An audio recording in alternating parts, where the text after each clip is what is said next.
renungan kita, demikianlah firman Tuhan kepada Tuanku. Duduklah di sebelah kananku sampai kubuat musuh-musuhmu menjadi tumpuan kakiku. Saya ulangi, firman Tuhan kepada Tuanku.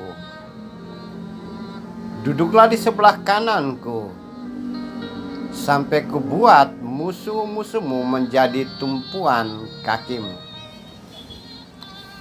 Saudara-saudara lintas iman, lintas agama, saudara-saudara seiman, seagama, dan saudara-saudara sebangsa dan setanah air yang saya satukan menjadi saudara dalam kemanusiaan. Mazmur 110 unik karena saya lihat di sini ada ungkapan dari seseorang yang menyampaikan ke audiens, kepada pendengar. Katakanlah seseorang itu Mazmur Daud, dari sini Daud katakan ini Mazmur tentang Daud atau Mazmur Daud. Nah ini, tapi saya melihat sebagai Mazmur tentang Daud yang dinyanyikan oleh biduan atau penyanyi yang menceritakan tentang firman Tuhan datang kepada Daud dan berkata, duduk di sebelah kananku sampai kubuat musuh-musuhmu menjadi tumpuan kaki. Nah ini ungkapan sang penyanyi tentang Daud sebagai raja yang dipilih Tuhan, ditunjuk Tuhan, dan sekaligus sebagai pemimpin. Di sini bukan imam dalam artian pemimpin keagamaan, tapi imam dalam artian pemuka dalam masyarakat, pemimpin budaya, pemimpin masyarakat dan pemerintah. Nah ini yang dimaksud di sana. Kita tahu bahwa Daud itu bukan seorang imam, tapi dia raja yang berkuasa.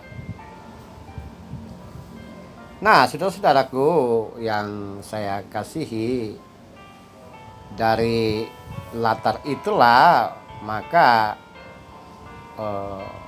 pembahasan ingin menunjukkan bahwa Tuhan yang dia maksud, yaitu sang Raja Daud tadi, memiliki kekuatan, memiliki kemampuan untuk memerintah bangsa sebagai imam bangsa karena pertolongan dan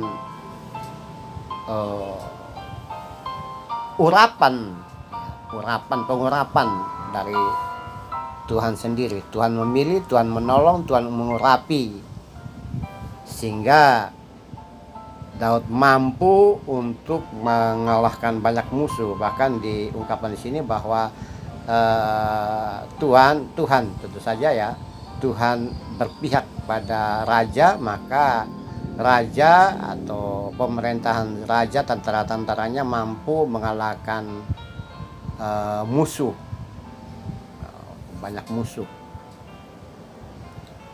Jadi ini semacam doa, semacam permohonan, doa dan pujian sekaligus bahwa raja bisa seperti itu karena pertolongan Tuhan. Pemimpin bisa karena dia didukung oleh rakyat dan didukung oleh orang-orang sekelilingnya.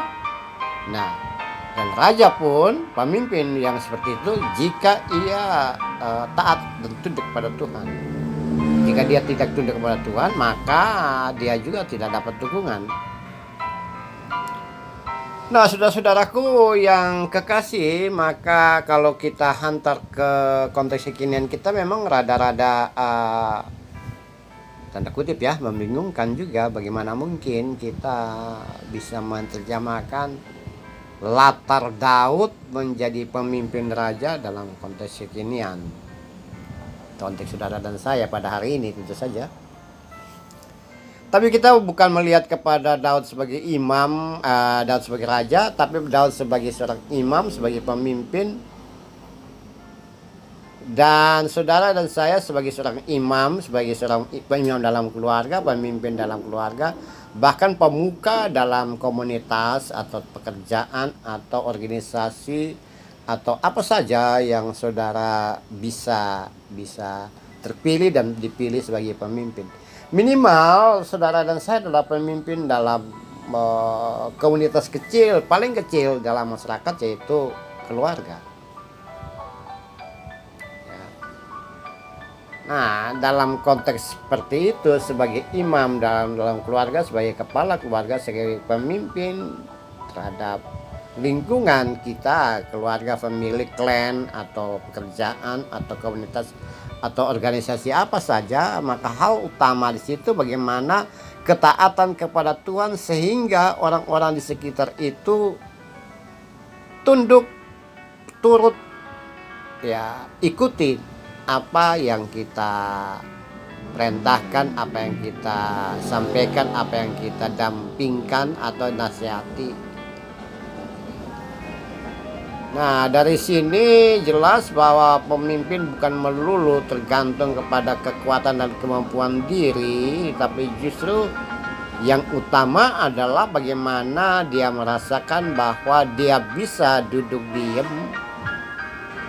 dan merasakan dan melihat Tuhan berkarya dan melalui dirinya tentu saja. Bahkan Tuhan berkarya agar tantangan, halangan, rintangan, bahkan musuh sekalipun berkelimpangan dikalahkan tanpa kita mengangkat tangan, menggerakkan tangan, atau mengulurkan tangan untuk menjatuhkan mereka. Nah, itu Tuhan ada di sebelah kananmu dan meremukkan raja-raja pada hari murkanya, atau menghukum orang-orang yang menjadi musuh kita atau memusuhi kita.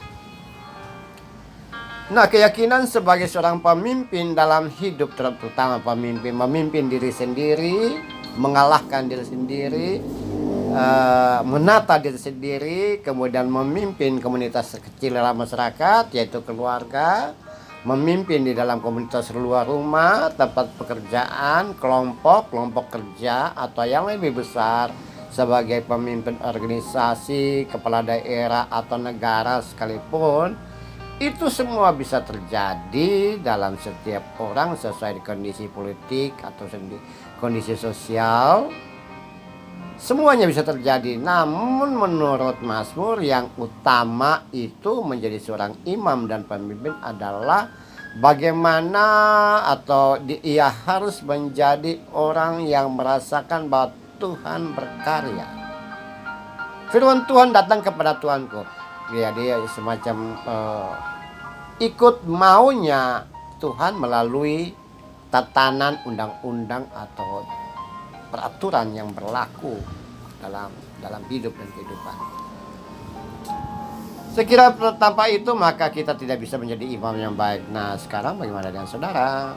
Apakah yang paling minimal tadi memimpin diri sendiri, keluarga, komunitas terkecil, atau kita lebih suka tidak menjadi apa-apa, walaupun tidak menjadi seorang pemimpin di luar rumah atau di dalam komunitas, dalam masyarakat?